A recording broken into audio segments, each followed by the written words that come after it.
Hi guys, welcome to How to Library. Today I'm going to show you how to change your birthday on Bigo Live.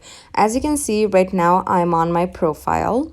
How you get here is on the bottom, you can see about 5 icons: home, explore, the video icon, and that's for you live streaming, community, and me. So we're gonna go on the bottom right corner, you're gonna click the me icon, and this will take you right here. Right now, as you can see, you have to click on the top where your profile picture is or your name, and that will take you to your profile.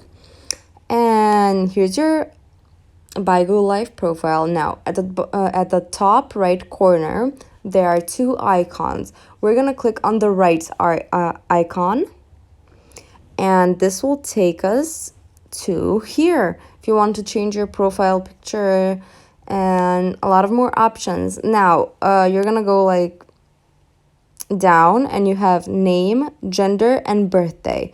We're gonna need the birthday option now, and all you have to do is change your birthday. Let's put it year 2000, and I'm gonna save it, and that's how you save the changes. And now my birthday is 2004.